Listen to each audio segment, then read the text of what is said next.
Necrons, Runs of Neck. In this video, I shall be expanding my 2nd edition 40k Necron force.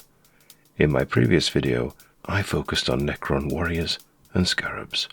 This time, it will be the Necron Lord and Destroyer units. I shall paint them for your pleasure, and discuss the rules for them in 2nd and 3rd edition 40k. I'm Matthew, this is Miniscape. Welcome!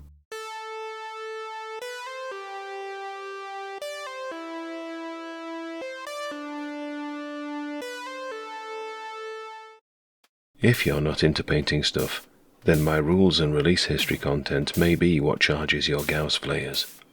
Bear in mind, I'll be using a very similar process to that of the Necron warriors that I painted in my last Necron video. But first, let's look at the parts of the Necron Lord and the Necron Destroyer. The Necron Lord I obtained second hand, and it was delivered to me in this box, along with some other miniatures. It has the old cover art for Warhammer and Warhammer 40 grand, which must mean it's a 90s product. I had not seen this style of box until I had obtained this one. Was it a mail order thing, or from somewhere else? Let me know if you can shed any light on this. The Lord was primed grey at the time of my finding him, and in 3 pieces: the body, the head, and the staff. This is shown clearly in the catalogue section at the back of White Dwarf issue 218, which was one of the foundational Necron issues. The Lord is easily assembled, but pinning could be useful to keep this chap together. Otherwise, reanimation protocols would be required every single game. The Necron Destroyer is the classic recliner chair or sun lounger model, because it looks like our man is sitting in such a chair, reclining with his Gauss cannon. This reminds me of holidays in the Mediterranean with my parents in the 90s. My mother always complaining that people from a certain nation would arise at 6 AM to shotgun the loungers near the pool. In retrospect, I think she was biased and everyone from every nation was as adept to anyone else at that game. Anyway, thanks to White Dwarf 218, I know the names of each component. So we start with 011000501, the Necron Destroyer platform. Okay, I won't use the item number for everyone, that would be silly. To this foundational piece is added the seat, which includes the fella's legs.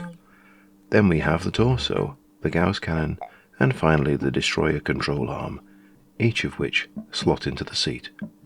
And all of this sits on a flying stand, which I have no doubt caused conniptions to many a hobbyist at some point. To assemble the Destroyer, I use my craft knife to score the parts that will touch.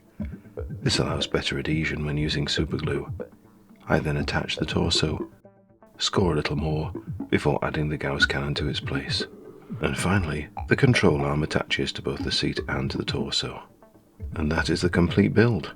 A flying Necron. Totally not sleek. Breaking any stand you place it on. Probably. Let's paint the Lord, shall we?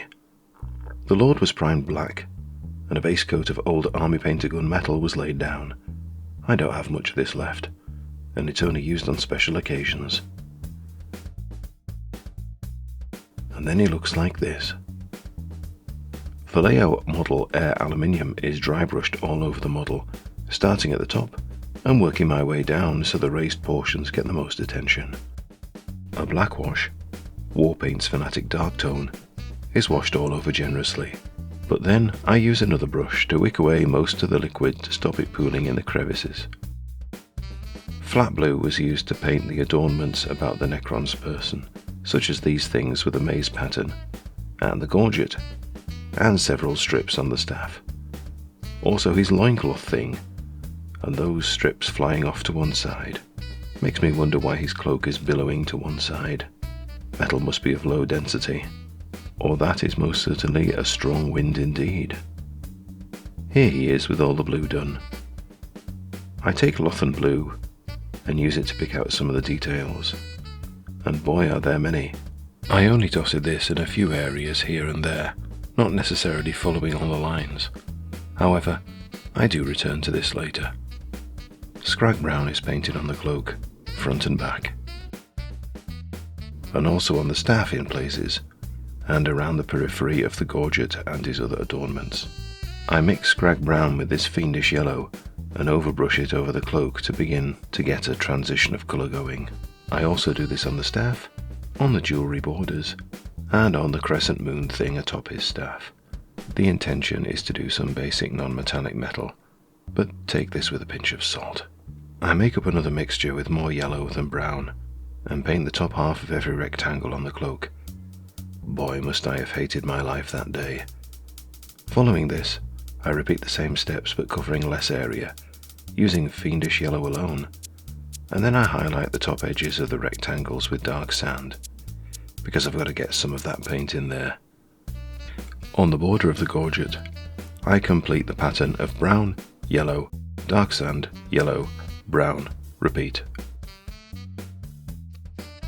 Returning to the blue areas, I use a light blue again to pick out the edges and some of the many other details present, but mostly I do this off camera.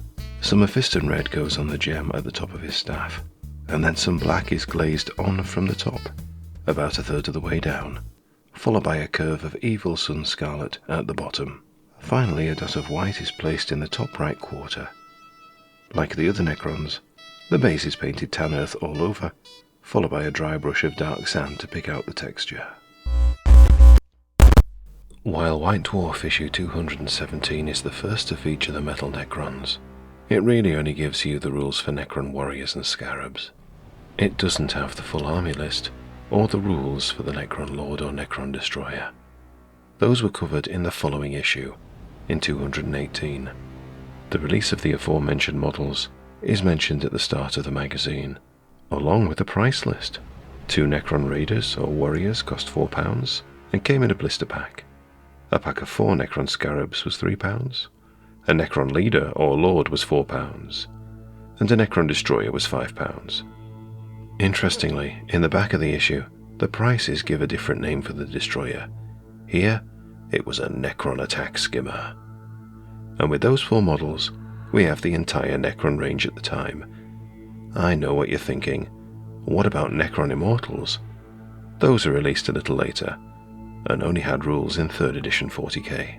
Taking a Necron Lord in your army cost 84 points.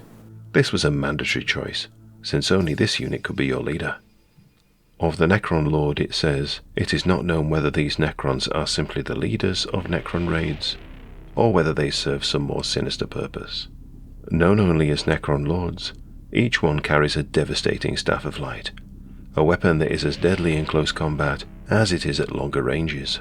The profile of the Necron Lord is like that of a regular Necron, except it has a strength of 5 rather than 4, 3 wounds rather than 1, initiative 4 rather than 2, and 3 attacks rather than 1.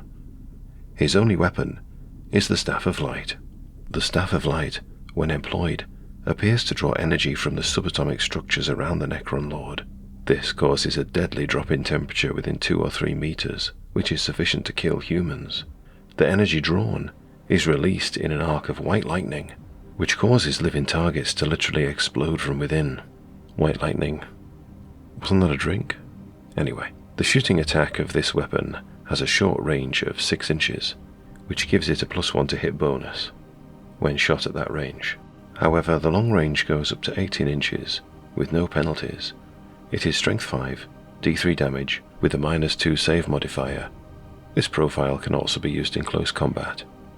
Like other Necrons, he has a save of 2+. He can carry no further war gear than what is listed here. Unlike most other army commanders, Necron Lords do not have a strategy rating. They always deploy last, and always get the first turn, as they get the jump on their unwary attacker. Here are the special rules for the Necron Lord. Unlike Necron Warriors, a Necron Lord does not have to be within 2 inches of other Necrons to be able to shoot. The "repair or I'll be back" rule states that if a Necron Lord loses its final wound and fails its saving throw, then it falls to the ground as if destroyed. The model is not removed, but roll a dice at the start of each Necron turn. On a result of a 2 to 5, leave the Necron Lord lying down. On the roll of a 6, the Lord is repaired and moves and fights as normal that turn. On the roll of a 1, the Necron Lord is removed from play. It's not clear here if the Necron is restored to 1 wound or 3 wounds. I presume 1 wound, because surely he can't be better than Commissar Yarrick. like other Necrons. The Lord doesn't need to take leadership tests for anything, he automatically passes. There is a reminder of the 25% rule, so if your army is reduced to 25% of strength, not including the models which are down and out of action, then your army simply bugs out and your opponent wins. The Lord also has the Disruptor Zone rule. Any model within 6 inches of a Necron suffers the following penalties. A vehicle or dreadnought will only have half movement at best if within 6 inches of a Necron, and to enjoy half movement, it needs to roll a 4+ on a d6 at the start of its turn. Failing this, it will not be able to move at all. In addition, any weapon attempting to shoot suffers -1 to hit. Even Tyranid weapons are affected by this. In hand-to-hand combat, models have to use their own strength only. They cannot use the strength of any melee weapons they are armed with. The Necron Destroyer has the same profile as a Necron Warrior, however it's treated as a vehicle, so it has its own data facts card. I'll get to that in a moment. The fluff for this unit is as follows. Necron raiding forces are accompanied by numerous machines, including swarms of aerial attack vehicles or destroyers. The destroyer and its rider appear to be integrated together in such a way that they form a single machine. The destroyer mounts a larger and more powerful version of the weapon carried by Necron warriors. According to the data recovered by Imperial Adepts, this most likely uses some kind of Gauss principle and has been named the Gauss cannon. In the real world, Gauss, or perhaps Gauss, is a unit of magnetic flux density named after the German mathematician and physicist Johann Carl Friedrich Gauss, or Gauss. This is less inspired than I had hoped for. I had hoped the Gauss cannon was an STC template of some sort discovered by Ark and Gau, hence Gauss cannon, but whatever. The Gauss cannon has a short range of 12 inches and a long range of 36. Shots within short range benefit from a +1 to hit modifier. It is strength 6 with d6 damage and a -3 save modifier. It has the metal flayer special rule. If you roll a 6 for armor penetration on either dice, then add a further d6 to the penetration score. So it could be just 2d6 + 6, or 3d6 + 6. The destroyer can repair like other Necrons, but if it does so, it doesn't take flight again. It merely rejoins the battle as a Necron warrior with a Gauss flare. The rules for leadership and Disruptor Zone are just as with the other Necron units, yet the destroyer is a skimmer vehicle, so follows the rules for those. Since it costs less than 100 points, destroyers operate in squadrons as stated in Dark Millennium. I made a detailed and extensive video covering the rules for Dark Millennium, if that interests you. The vehicle profile for the destroyer gives it speeds of 8, 20 and 30 inches, depending on what you are choosing in a given turn. When shooting at the destroyer, you could hit the rider or the vehicle itself. The vehicle has armor 12 all round, which makes it similar, if not slightly better than an Eldar jet bike or Space Marine landspeeder. Hitting the warrior is resolved as if it were infantry. Hitting and penetrating the destroyer's armor could lead to it losing the weapon, being restricted to slow speed, having a chance to move out of control, or crashing in one of 3 ways. All bad news for anyone onto which the destroyer lands. The next part of this White Dwarf is a beautiful battle report featuring Necrons and Sisters of Battle, but I shan't spoil the outcome of that for you here. A more detailed treatise on the 3rd edition rules for Necrons can be found in my previous video on them. However, with respect to the Lord and Destroyer, we have these rules found in White Dwarf 230. This was before the release of the full codex, which had an entirely new model range and reworked the faction significantly, which isn't really relevant to the models I'm talking about here. The Lord is 85 points, has the same profile as in 2nd edition, though he now only has a 3+ save. The Staff of Light is a 12-inch ranged weapon, strength 5, AP 3, assault 3. Pretty nasty versus Space Marines and their equivalents. The Lord follows the rules for independent characters.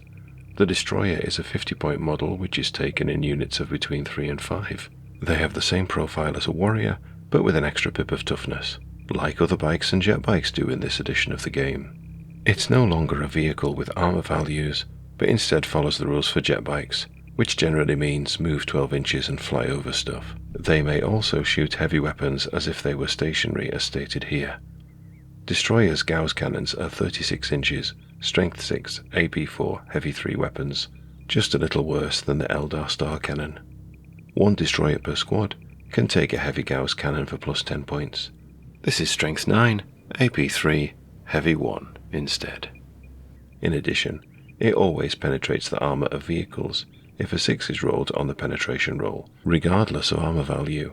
Yes, even if it is 16 plus, which I have never seen in 3rd edition, but there we go. In 3rd edition, you were encouraged to use the Force Organization Chart and Mission Generator in White Dwarf issue 230, where these rules were found. These represent surprise Necron raids, or an enemy stumbling across a Necron stasis chamber or the like. The Necron Force Organization Chart had 2 heavy support slots, even though they had no choices at this stage. But the article encourages you to MacGyver your own unit to slot in there. The enemy force did not need an HQ, only troops were mandatory, but specialized troops were in short supply. After choosing armies, you would then roll on this table to select a mission, and there are supplementary notes to say who is attacking who. Interestingly, there is one mission where the Necrons are the attacker, and even the Dark Eldar cannot usurp them in that position.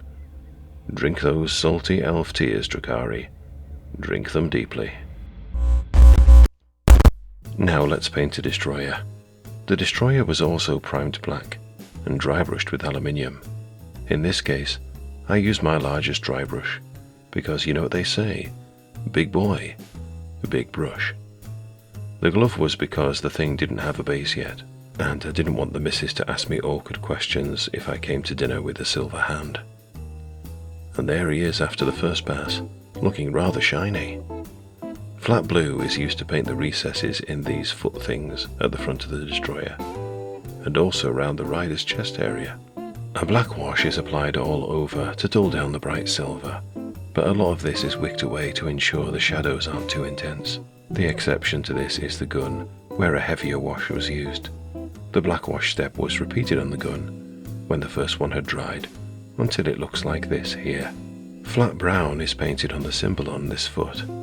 This will be the darkest visible shade. I also give him the brown brows.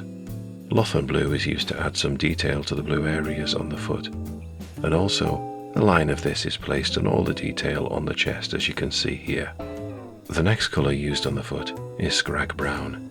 This gives the first highlight, focusing on the areas all to one side, which would catch the light. This step is repeated with flickering flame yellow. As you can see, I'm sketching out a pattern more heavily on one side of each shape, and then highlighting the edges as well. Finally, dark sand is used as the final highlight on this part of the model. Caliban green is the first green used on the weapon, which will be the darkest shade visible. The plan is to use a series of greens to build up highlights, and to make it look like it's glowing somewhat. After Caliban green, I use Warpstone glow, and cover all the same areas, but leaving some Caliban green showing. Army Painter Goblin green is next, followed by AK Grass green, and finally a mixture of the aforementioned with white. The idea is I paint less area each time with a brighter colour, and you can see what the final effect is here, while I paint some of the lenses and targeters with corn red. This is followed up with Evil Sun Scarlet in the bottom third of each of these, and I do the same step on the gem on the foot. Troll Slayer orange is used to paint a thin line in the lower section, followed by a dot of white in the opposite quadrant. And the last bit is to create a base like this. I use wood glue to attach sand to the plastic base, and paint it with tan earth and dark sand. And there we have it. A Necron Lord and a Necron Destroyer, painted to match my expanding retro Necron army, which 15-year-old me could only dream of. It's coming along nicely, thanks for asking. Here's what I have so far. It's about 1200 points, according to the 2nd edition army list. Not far off my goal of 1500. I hope you've enjoyed this journey so far. With these 4 units done, is this the last Necron video I will make? Well, I may have some other tricks up my sleeve. Never say never. And with that, I had better go paint some more minis. Take care, and thanks for watching.